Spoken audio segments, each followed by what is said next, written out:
বাদশাহ খান নামক আইডি থেকে এক ভাই জানতে চেয়েছেন, আমি শুনেছি নাবালকের জন্য শরীয়ত নেই, অর্থাৎ শরীয়তের কোনো হুকুম তাদের জন্য নেই।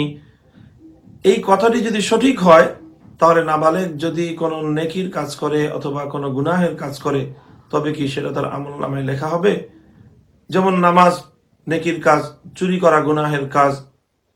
এখন এই চুরি করলে বা নামাজ পড়লে এর পুণ্য বা পাপ এটি কি তার আমলনামায় লিপিবদ্ধ হবে?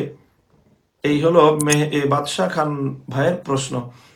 প্রিয় বাদশাহ খান ভাই এবং অন্যান্য দর্শক শ্রোতাবৃন্দ, এ বিষয়ে প্রথম কথা হলো, আমরা প্রথমে একটি হাদিস উদ্ধৃত করছি। হযরত আলী রাদিয়াল্লাহু তাআলা আনহু থেকে বর্ণিত, রাসূল সাল্লাল্লাহু আলাইহি ওয়াসাল্লাম ইরশাদ করেছেন, রুফিআল কালামু আন সালাসাতিন, তিন ব্যক্তির উপর থেকে আল্লাহ রাব্বুল আলামিন কলম তুলে নিয়েছেন, কলম তুলে নেওয়া হয়েছে।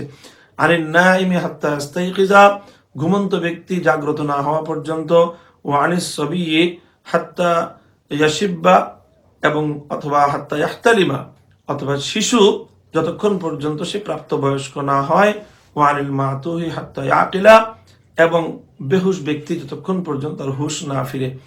এই সকল ব্যক্তিগুলোর উপর থেকে কলম তুলে নেওয়া হয়েছে, অর্থাৎ হলো তাদের কোনো পাপ, তাদের কোনো অপরাধ হিসেবে লিপিবদ্ধ করা হবে না এবং তাদের কোনো গুনাহ হবে না। সুতরাং এই হাদিস থেকে আমরা বুঝতে পারি যে অপ্রাপ্তবয়স্ক অবস্থায় যতক্ষণ পর্যন্ত একজন শিশু অপ্রাপ্তবয়স্ক থাকছে, সে প্রাপ্তবয়স্ক না হচ্ছে, ততক্ষণ পর্যন্ত তার কোনো পাপ কাজের জন্য, কোনো অন্যায় কাজের জন্য তার আমলনামার মধ্যে গুনাহ লিপিবদ্ধ হবে না।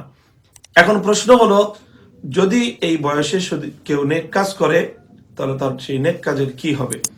প্রিয় দর্শক, শিশুরা যদি কোনো নেক আমল করে, নামাজ পড়লো, রোজা রাখলো, যে কোনো নেক আমল করলো, প্রথম কথা হলো তার এই নেক আমলটি আমল হিসেবে শুদ্ধ হবে কিনা, গ্রহণযোগ্য হবে কিনা। এই কথার দ্ব্যর্থহীন জবাব হলো যে অবশ্যই শিশু যদি কোনো নেক আমল করে তাহলে সেই নেক আমলটি আল্লাহ রাব্বুল আলামিনের নিকটে অবশ্যই গ্রহণযোগ্য হবে এবং সেই নেক আমলটি পরিশুদ্ধ হবে যদি যথা নিয়মে করে থাকে। তার আমলটি শুদ্ধ হওয়ার প্রমাণ হলো যে রাসূল আকরাম সাল্লাল্লাহু আলাইহি ওয়াসাল্লাম শিশুদেরকেও আমলের নির্দেশ দিয়েছেন। যেমন হাদিসের মধ্যে আল্লাহ নবী ইরশাদ করেছেন, মুরু সিবিয়ানাকুম বিস-সালাত ওয়া হুম আবনাউ 7 সিনিন ওয়াদরিবুহুম আলাইহা ওয়া হুম আবনাউ 10 সিনিন, শিশুদেরকে তোমরা সালাত আদায় করার নির্দেশ দাও যখন তাদের বয়স 7 বছর হয়, এবং 10 বছরে কোন শিশুকে সালাত আদায় বা নামাজ আদায়ে ত্রুটির কারণে তাকে শাসন করো। তো যখন একটা শিশুকে আল্লাহ এবং তার রাসূলের পক্ষ থেকে, শরীয়তের পক্ষ থেকে আমল পালন করার জন্য নির্দেশ দেওয়া হলো, তাহলে অবশ্যই সেই আমলটি গ্রহণযোগ্য হতে হবে। আমল যদি গ্রহণযোগ্য না হয় তাহলে অগ্রহণযোগ্য কোনো আমলের নির্দেশনা ইসলামী শরিয়ার মধ্যে আল্লাহ বা তার রাসূলের পক্ষ থেকে হতে পারে না।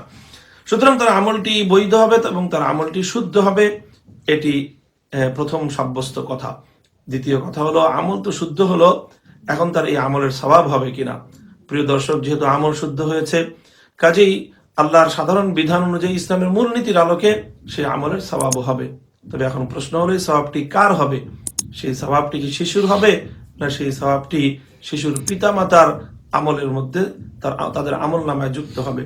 এটি নিয়ে ইসলামিক স্কলার এবং হাদিস ব্যাখ্যাতাগণের মধ্যে বিভিন্ন ধরনের মতামত পাওয়া যায়। আলেম ওলামা ফকিহদের মধ্যে বিভিন্ন ধরনের মন্তব্য পাওয়া যায়।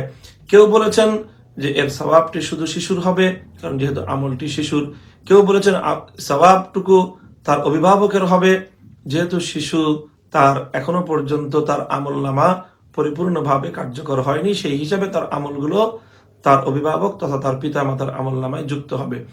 আর কেউ বলেছেন যে এখানে উভয়েই সেই আমলের সওয়াব পাবে, শিশু আমলের সওয়াব পাবে আমল করার কারণে, এবং তার অভিভাবক পিতা মাতার আমলনামায়ও সেই আমলের সওয়াবটুকু লেখা হবে, কারণ তারাই এই শিশুকে আমলের জন্য উদ্বুদ্ধ করেছেন এবং এই আমলটির তারা সংগঠিত হওয়ার মূল কারণ এবং মূল উপলক্ষ অভিভাবক সাব্যস্ত হয়েছে।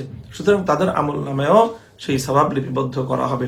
প্রিয় দর্শক, সুতরাং আমরা এই প্রশ্নের যেই উপসংহারে পৌঁছতে পারি, জবাবের সেটি হলো যে শিশু যদি আমল করে তাহলে সওয়াব হবে ইনশাআল্লাহুল আজিজ, এবং সেই সওয়াব আমরা আশা করব যে সেই সওয়াব শিশুও পাবে, এবং পিতামাতা শিশুকে সঠিক শিক্ষা প্রদান করার কারণে এবং তাকে আমলে উদ্বুদ্ধ করার কারণেও পিতামাতা সেই আমলের সওয়াব তারাও পাবেন ইনশাআল্লাহুল আজিজ।